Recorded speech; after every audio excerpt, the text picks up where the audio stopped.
Hi gang, Rob here. It is the afternoon of 27 December 2020, 2 days after Christmas. I hope each of you and your families had Merry Christmases and celebrated the birth of our Lord Jesus Christ in the spirit in which He intended. I'm coming to you this afternoon with the final update video, the final segment of my odyssey of a review of this watch. This is the Yema Superman Heritage 63, and I think I've done 3 videos on this watch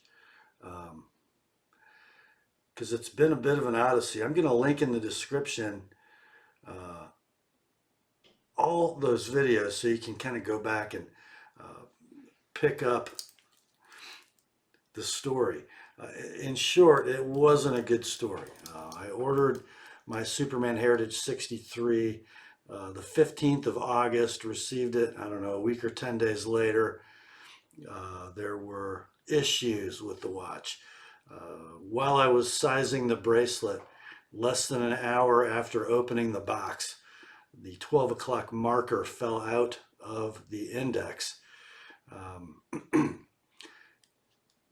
To summarize, Yema was less than responsive in processing a warranty repair. After not hearing from them for a protracted period of time, I just made an executive decision because I really liked the design of the watch. It is rather a beautiful thing, I think, that I was going to keep it. So I just had my local jeweler work on it, and that was the beginning of opening Pandora's box. It turns out the reason that the 12 o'clock loomed marker fell out of the index is because it was cut to size, oversized, and didn't fit down into the pocket, which was designed to accommodate it.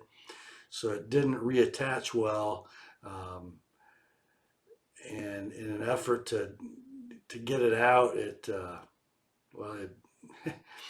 broke, and we had it replaced with a non-numbered bit of loom at the 12 o'clock position. I made a video, one of the ones that'll be linked below, chronicling the nightmare, and shared it on Yema's rather aggressive marketing chat line. And then I finally got word back from Yema. After I made a video, I warned them I would have to if they didn't respond. After it was already live on YouTube, then they responded. So they were to send me a new watch. They sent me a return label, supposedly for the second time, even though I have no record of a first email.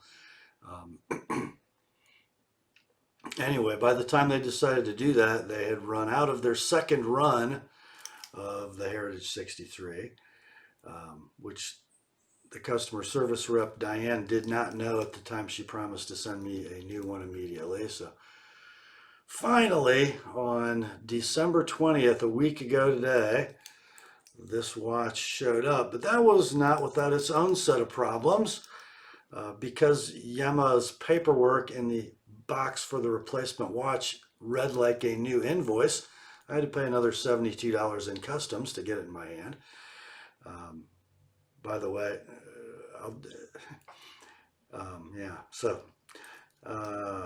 it's here, and here's the report, guys. It is pretty doggone squared away.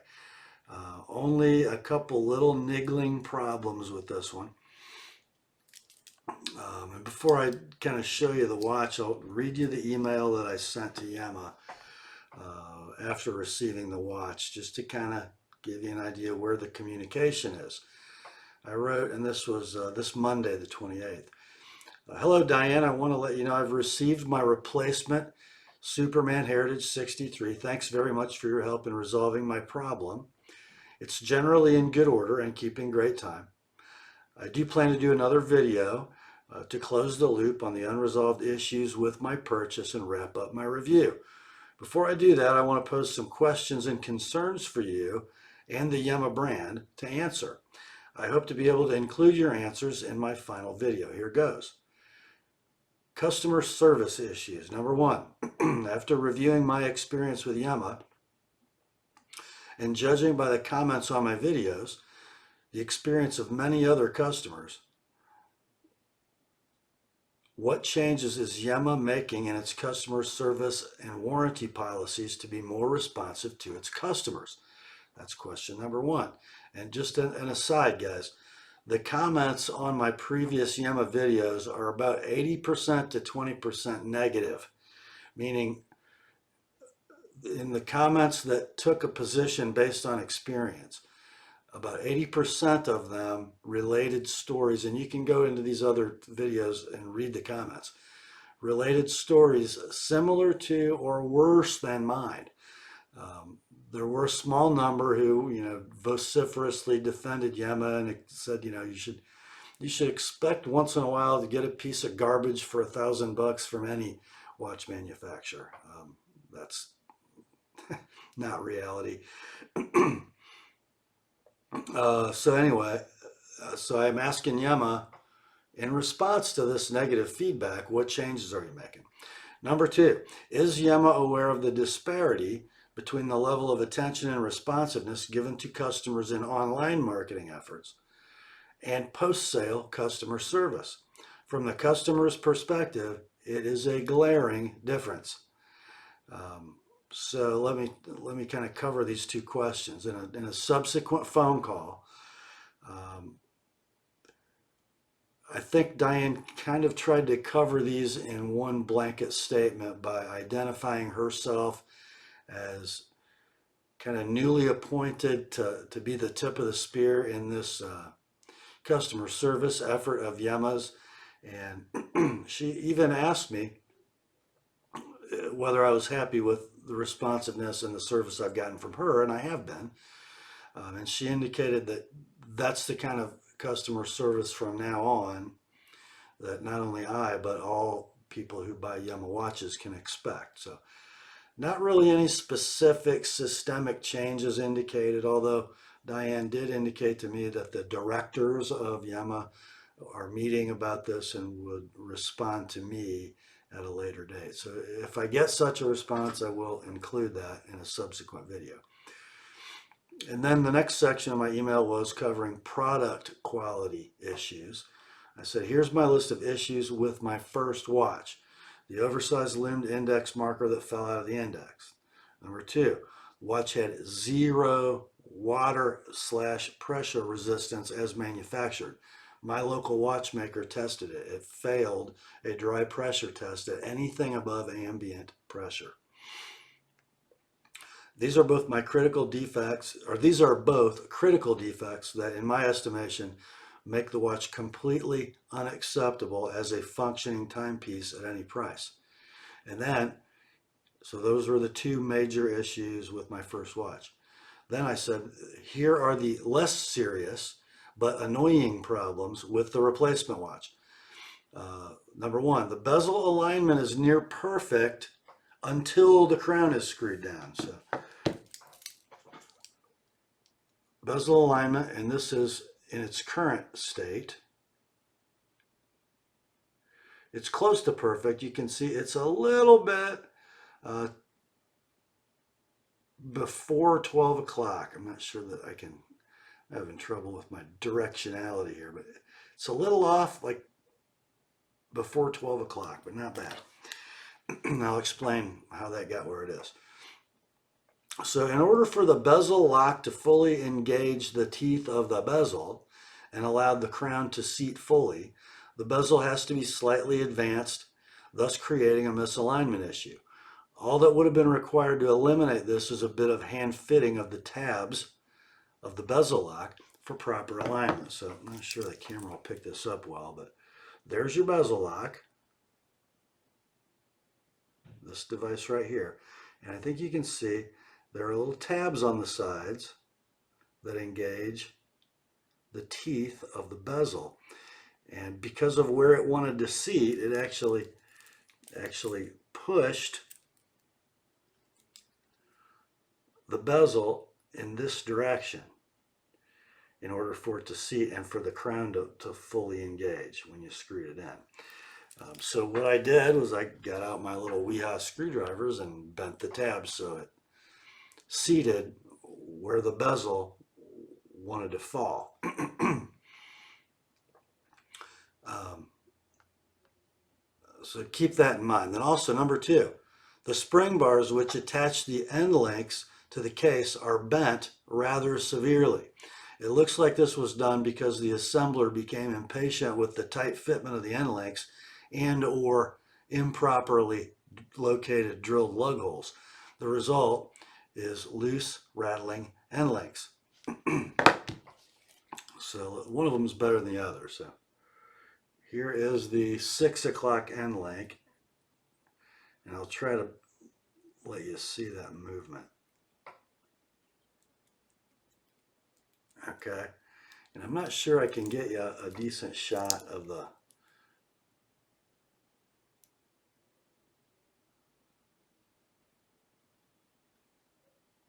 I think you can see that spring bar nearest to my head is kind of bent toward the watch case.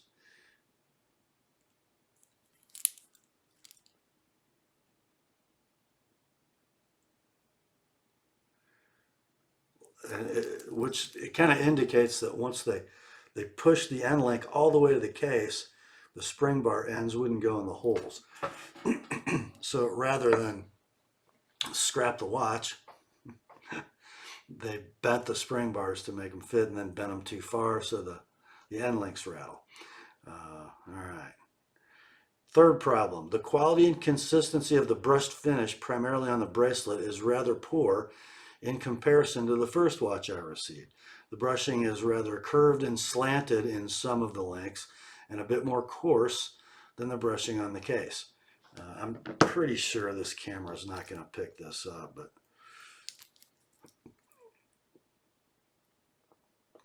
yeah, you're probably not going to see that very well. But it's just not, it's not great. Not doesn't match the consistency of the brushing on the case, and that keep that in mind. That this is supposedly a new watch from the last run of the 1,000 pieces of the Heritage 63. So you would assume they did like 333, 333, and 333. So if this were the last run, you'd expect a serial number somewhere in the what 600 to 1,000 range. No, this is number 217.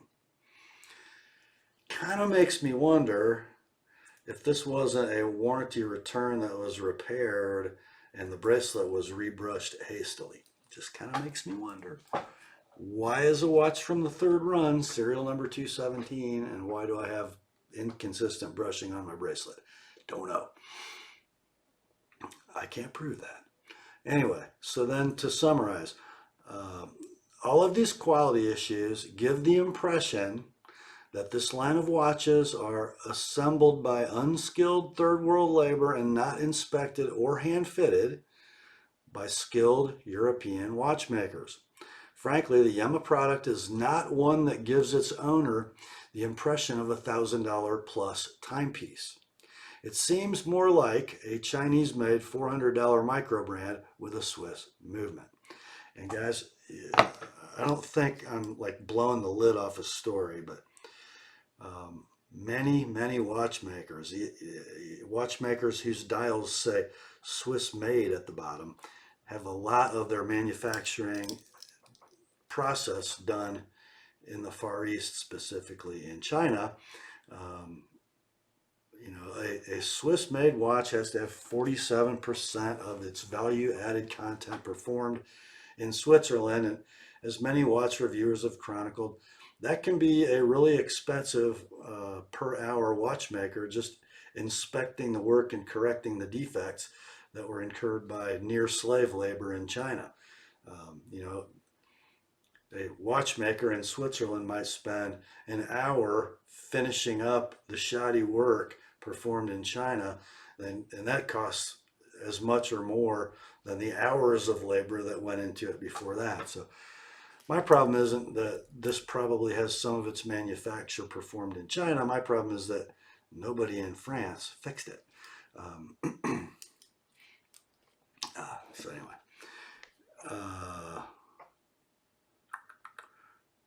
on the positive side of things, this second watch keeps very accurate time, and it does. It's dead. I've had it for a week. I've kept it running most of the week, and it's, well, let's see here. What time is it? I have not reset it since I first wound it. Tell me what you say. Pretty good. What's it, less than a second slow after a week? You go, Salita, right? Anyway, it does keep very accurate time. Also, the overall alignment of the indices is more precise than the first watch. And I gotta tell you, there's even some issues with this one. I think if you look at 7 o'clock and 8 o'clock, well, first look at 12. So it's a little early, but look at 7 and 8. Way early, like 30 seconds early. And I'm talking about the marker on the bezel versus the applied index on the dial. It kind of seems like, they're French. We need a marker right there. We'll put it right. It's close. Not close enough, in my opinion, but these are better than the first one.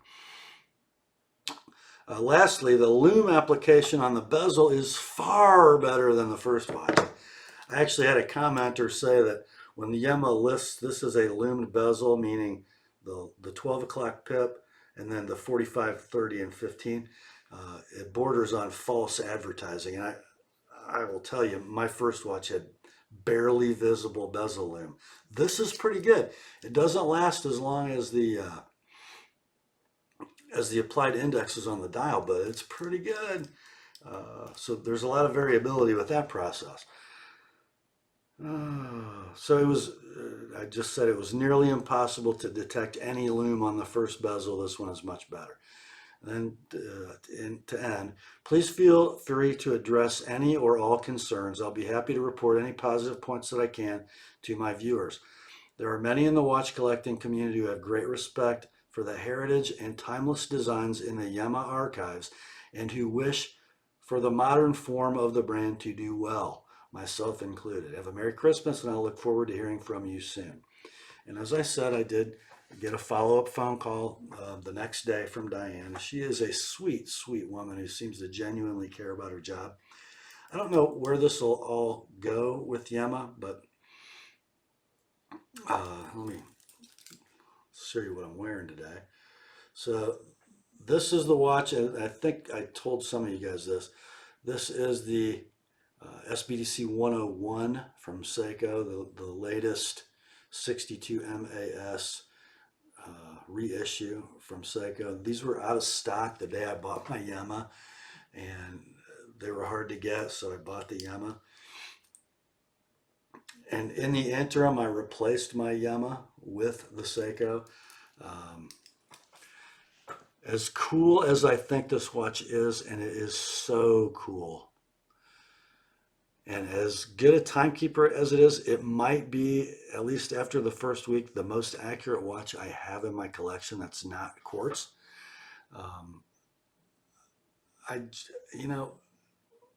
For over $1,000, I really need to feel better about the brand than I do. I just do. So we got a squared away watch here, and I've kind of fixed some of the brushing. You guys who watch my channel know I do a lot of sharpening and restoration on knives, and I'm a pretty good hand rub satin guy.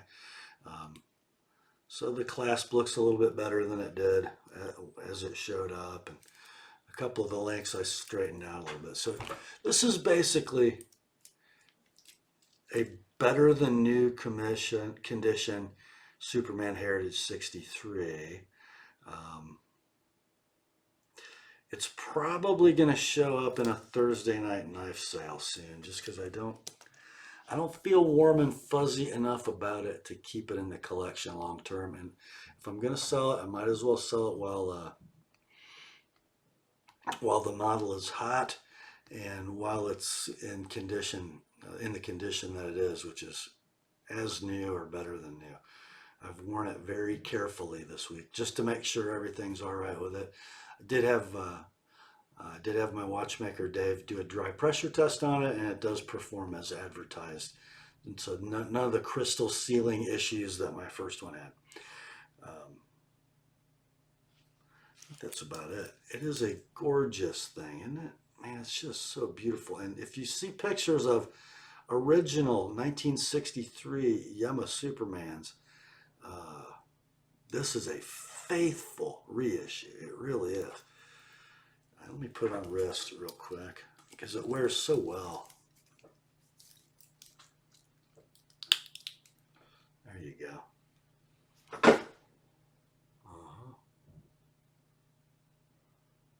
So cool.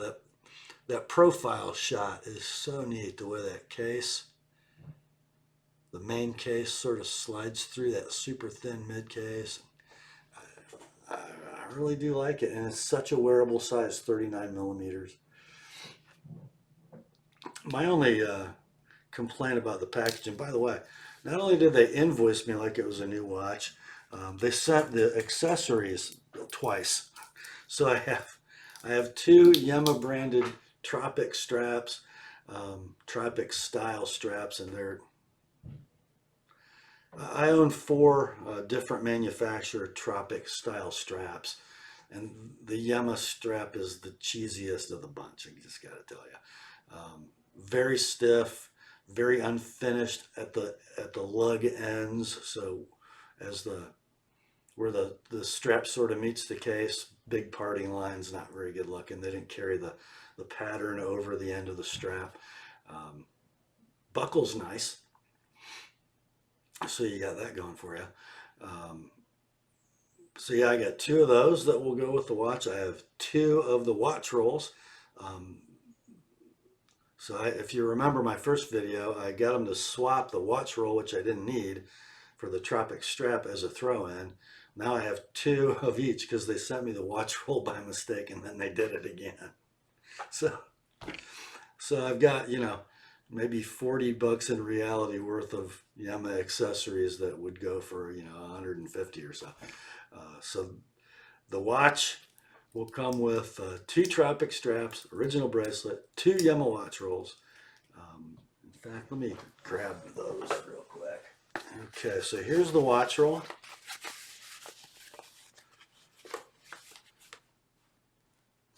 Pretty nice little affair.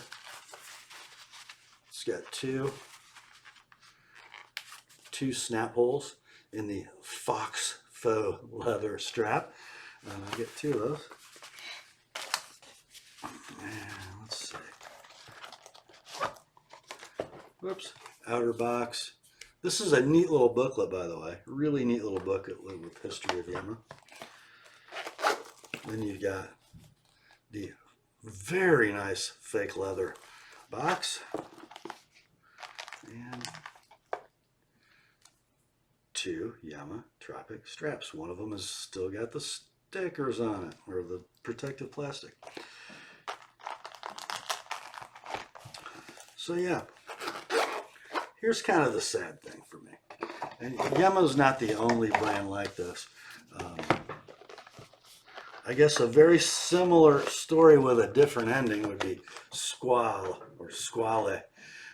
Both Squall and Yema are old European brands that fell victim to the quartz crisis, let's say, and then the brands were purchased by groups of investors.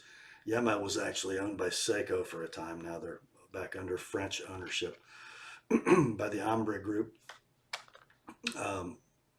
Both of them have sort of nebulous, questionable manufacturing supply chains with links to China.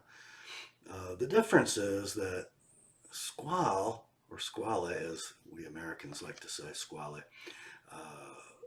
they make a really solid product. I own a Squale 50 Atmos model 1521 in the blue opaco with the the blasted case, and it's a phenomenal watch, just phenomenal. So similar paths to the present, Yema and Squale, but I think Squale just seems to be doing a little better job. All that end process that I referenced, where the watch comes to its point of origin in Europe, which is Switzerland for the Squale, and the area of France that borders Switzerland, Morteau, for Yema. I don't think as much attention to detail is being put in at the European headquarters for the Yema brand as is for the Squale brand. I wish it were better, but somebody probably this Thursday is going to get a really squared away, really accurate, like new Yema Heritage 63 Superman. So, yeah. If I hear from the board of directors of Yema, or if I get any more information, I will certainly share it with you. And guys, please don't take my negative review as that I'm hating on the brand, because, man, there aren't too many French watch companies in wristwatch history. Yema was the most significant, and it's great that the brand exists again. We just want it to be better, don't we? And maybe it's getting there, but it won't unless customers speak up. And it doesn't help YouTube watch reviewers for you to spend half a day with a free watch that Yema sent you and tell everybody how cool it is on YouTube. Frankly, that's how I ended up with one. Was from watching those kinds of reviews. And after I had my problems with my watch, I started sort of digging into social media and review comments in print, which are readily available if you do a little hunting. Shame on me. There's a lot of stories like mine with Yema. So YouTube watch reviewers, let's have a little more due diligence before we start raving all about a watch we've had for 10 minutes, please. Knife reviewers too, by the way. Okay, I think that's about it.